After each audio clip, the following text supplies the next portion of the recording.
हैं इस वक्त की बड़ी खबर की बात करते हैं। दिल्ली एनसीआर से जुड़ी एक खबर है जहां हवा में एक बार फिर से प्रदूषण का जहर घुलने लगा है और AQI 400 पार पहुंच चुका है। इसे देखते हुए दिल्ली एनसीआर में ग्रैप 4 लागू कर दिया गया है। सोमवार को दिन में ही ग्रैप 3 लागू हुआ था, लेकिन रात होते होते प्रदूषण का स्तर इतनी तेजी से खराब हुआ कि ग्रैप 4 लागू करने की नौबत आ गई।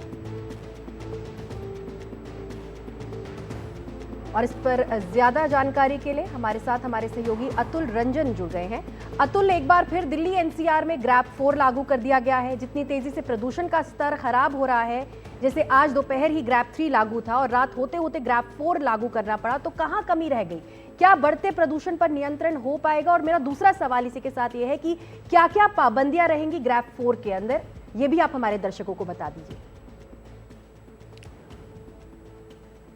जी, जैसा गीता आपने कहा कि आज दोपहर ही ग्रैप 3 लागू किया गया था और उसके महज कुछ ही घंटों बाद ग्रैप 4 के जो प्रोविजंस है वो भी लागू कर दिए गए हैं। और ये इसलिए हुआ है गीता क्योंकि शनिवार तक जो है हवाएं जो है ठीक-ठाक चल रही थी पूरे एनसीआर के इलाके में, लेकिन उसके बाद आप देखिए रविवार हो या सोमवार हो और आज का दिन जो मंगलवार है, आज के दिन भी जो है हवाएं जो हैं वो बिल्कुल एक तरह से ठप सी हो गई हैं। अब अगर मैं इस वक्त का बताऊँ तो अगर IMD की जो साइट पर जो विंड स्पीड मुझे दिख रहा है वो 3 किलोमीटर प्रति घंटे की रफ्तार से हवा चल रही है। यानी कि अगर सेंट्रल पोल्यूशन कंट्रोल बोर्ड की माने तो जो हवा में प्रदूषण है उसे दूर करने के लिए हवा की रफ्तार कम से कम 10 किलोमीटर प्रति घंटे की होनी चाहिए, लेकिन फिलहाल ये हवा की रफ्तार इस वक्त जो है वो 3 किलोमीटर प्रति घंटे, यानी कि हवा जो है एक तरह से स्टैग्नेंट हो चुकी है।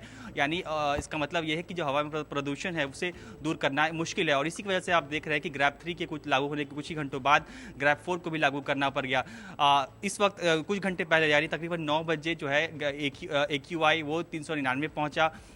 उसके बाद 10 बजे ये AQI 400 के पार यानी 401 हो गया और सुप्रीम कोर्ट का जो आदेश था 5 दिसंबर को, इससे उसके हिसाब से जैसे ही AQI 400 के पार पहुंचे तुरंत ग्रैप 4 के जो मेजर्स है वो लागू कर दिए जाने चाहिए, ना कि 450 का जो पुराना जो नियम था कि 450 पार करे अगर AQI उसके बाद ही ग्रैप 4 लागू किए जाने चाहिए थे। लेकिन सुप्रीम कोर्ट के आदेश के बाद ये प्रोएक्टिवली ये कदम उठाया गया और साथ ही साथ जो रिवाइज्ड जो ग्रैप के नियम है वो भी लागू किए गए हैं। यानी कि अब जैसा कि आपने पूछा कि क्या क्या चीज़ें पाबंदी है, तो जो 10वीं और 12वीं के अलावा जो सारे क्लासेस हैं वो उन्हें हाइब्रिड मोड पे करना होगा। तमाम तरह की गैर ज़रूरी जो कंस्ट्रक्शन के कामकाज हैं उन्हें रोकना होगा।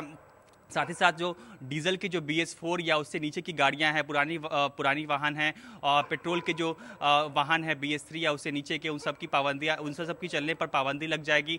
और जो और इस तरह की जो और भी जो मेजर्स होते हैं जो पोल्यूशन को कंट्रोल करने के लिए वो इफेक्टिव हो जाएंगे। ऑफ कोर्स इसमें जो एक्सेप्शन रहेंगी वो जो ज़रूरी चीज़ है, जो एसेंशियल है, जो इमरजेंसी सर्विसेज है, उसके लिए एक्सेप्शंस बने रहेंगे। जी अतुल, इस पूरी जानकारी के लिए बहुत बहुत शुक्रिया। तो दिल्ली एनसीआर में AQI 400 के पार हो गया है और ग्रैप 4 लागू कर दिया गया है।